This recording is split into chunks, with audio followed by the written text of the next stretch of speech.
Hi and welcome. So today we're going to be trying to make our St Kateri dolls. So you can see I've given her some braids on either side. She's got a little poncho, a belt, arms.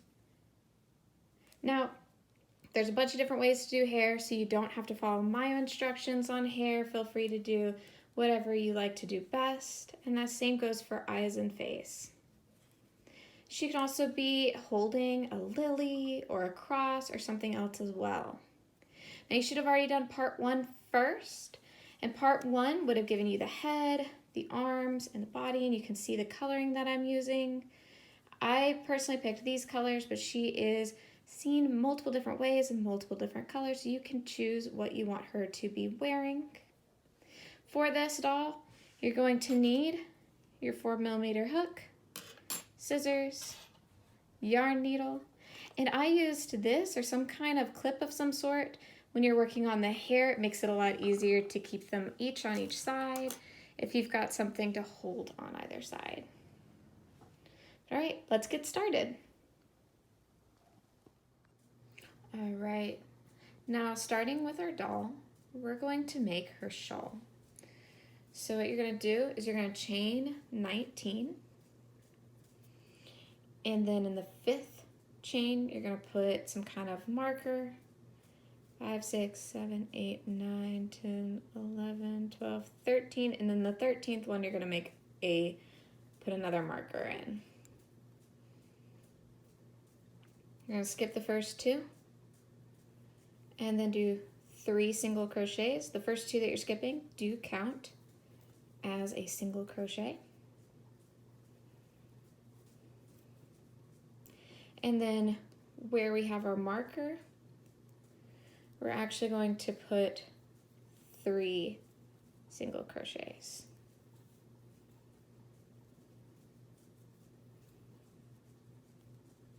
And then we're going to continue to put in single crochets all the way down to our next marker. And then once we get there, we're going to do the exact same thing in the other marker.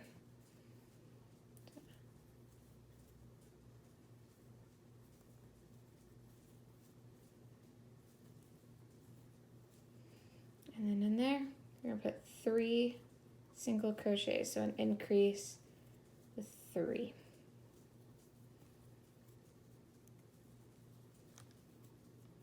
And then we're going to continue on for the rest of the row.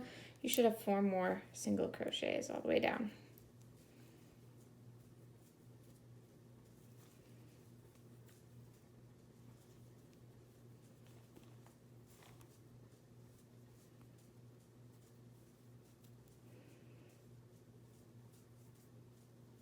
So now what it's going to look like, you can see we have kind of 2 pointed ends.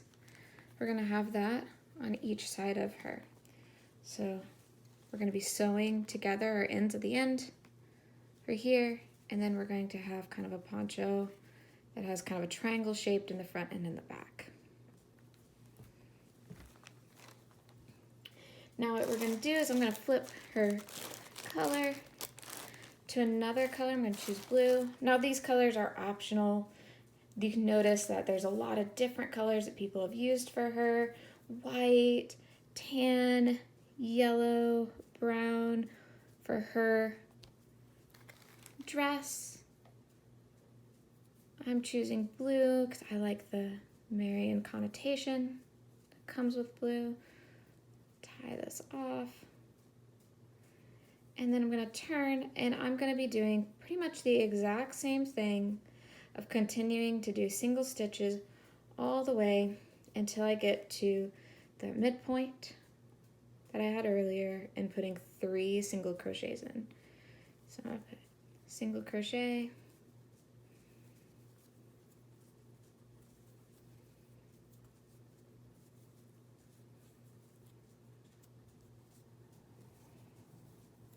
and then in the 3rd one that I had made earlier, I'm going to put in 3. In the second one, the second increase inside of that one stitch, I had 3.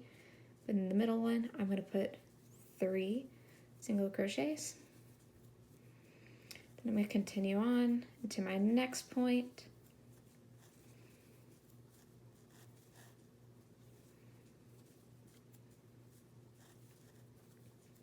And I'm going to go and pause the video. Go ahead and finish the rest of the row. All right, and this is what we should have now. I'm already going to flip back over to yellow yarn as well. And just so you can see what it looks like. So you've got the beginning of it going. I'm going to switch back to yellow and I'm going to continue the rest of this shawl in yellow. So I'm going to continue to do the exact same thing, just over and over again. But actually I'm going to switch over to doing a half double crochet. So again, I'm going all the way to the middle point. So in those 3 stitches that went into one, I would be putting it in the middle one, putting 3 more stitches. And we're going to be continuing this on until we get to our desired length.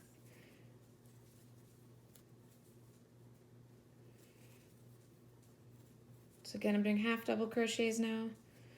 Now I'm going to put 3 half double crochets into that point.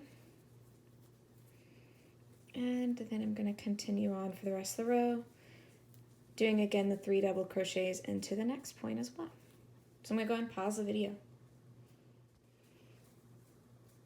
So this is what it should look like. Again, it's going to go around just like that. So now I'm going to continue this down because I want it to be longer. So we're going to do at least 2 more rows. I don't know quite yet how many rows we're going to be continuing on, but we're going to be doing the exact same pattern. Doing half double crochets all the way through until we get to where those 3 increases are, and then in the middle one, do another triple increase, and then half double crochet until you get to the exact same point over here, and do an increase with 3 half double crochets in that same point. We're going to continue that on for a few more rows. I'm going to go ahead and pause the video and let you know how many rows to do. All right, now before we get started, I want to show you kind of the coloring that I used for part 1. So the instructions on how to make this is all in part 1. But for her coloring, I used a kind of tannish skin color. If you have a darker skin tone, that probably would be even better.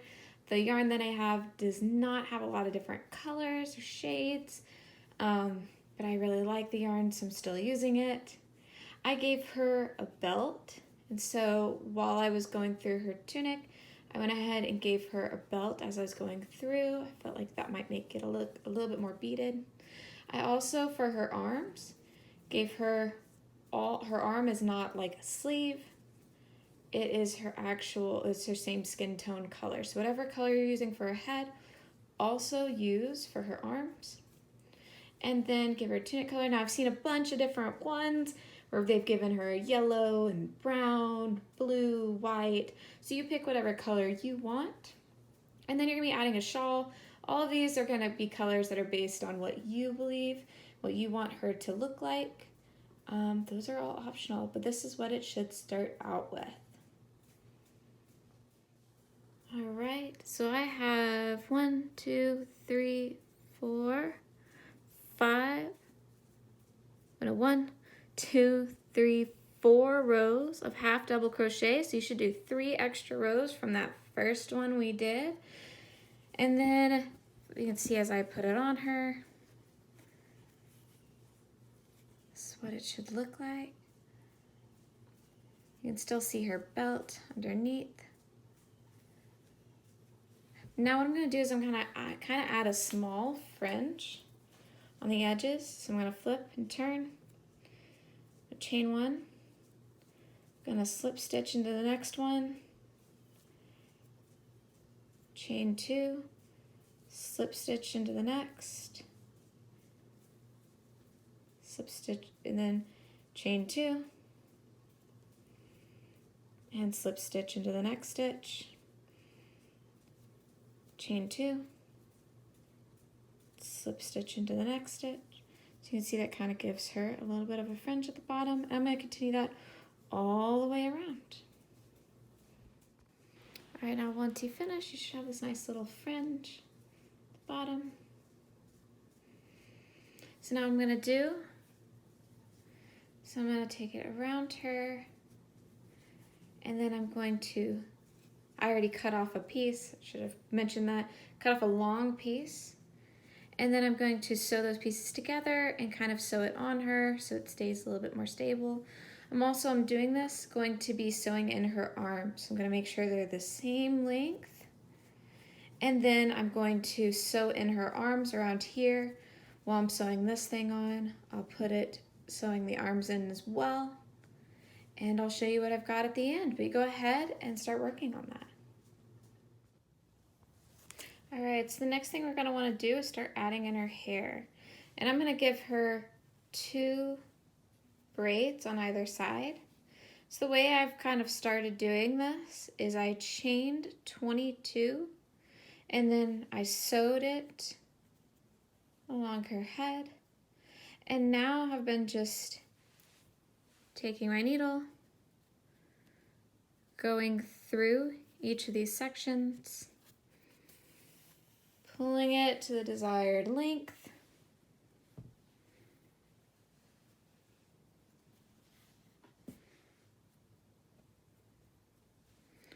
then knotting off, putting one strand on one side, one strand on the other, and then cutting off. So I've just been continuing to do that throughout her head. All right, now as you're working on the doll, you want to at the very top, just start pulling down strands and sewing them into the bottom. We're going to then use these 2 ties to kind of tie it off down here, and I'm going to show you how to do that in a minute. But what I'm going to do first is I'm going to take each one of these strands and break them up so you can see this is very much of a yarn look, but I'm going to take my needle, go through it, and kind of unwind it so it looks a bit more like hair. So I'm going to do that for half of her head for right now, and then show you how I'm going to braid it and put it all together.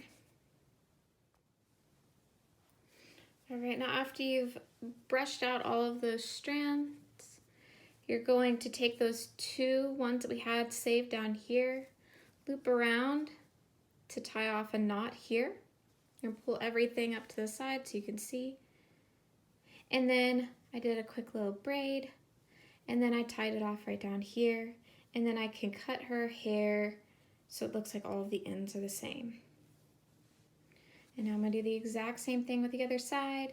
Notice I used a little kind of paper clip thing to hold back all of the hair on this side as well, just to make it a bit easier. I'm going to add in the part down here, and then I'm going to do the exact same thing on the other side. Alright, so now you can see I've got her hair all sewn in. I've got a little bit of a braid on either side. I do have some loose strands, but I'm not too worried about them right now. Now what I'm going to do is I'm going to sew in the eyes. However, and I'm also going to tie in all these loose ends. However, you could have her holding something. 2 things that are normal attributions to her are a cross or a lily, so you're able to add those if you would like. However, I'm going to choose not to so I can have her arms moving around. But we're going to start working on her eyes and sewing in all of the ends. There's a lot of great ways to make eyes. However, I'm going to show you the way I do it. I do it just as if they're closing their eye. So I pulled the yarn through back here because I could hide it easily back here. And then I go into the bottom portion of the eye, then go to the top right, go right underneath that stitch, and then go back into my first one. And once you have both eyes made, you just pull back through to wherever you had the other part, and you can tie it off back there. All right, and here is our finished St Kateri doll. See her hair? She's got the braid. We've kind of tied off each of the braids. You could have her holding something and have her hand sewn in here and have her holding a lily or a cross, which she is typically seen holding, or just do it like this. So I hope you had fun, and I hope you try out more videos and try to make more saint dolls.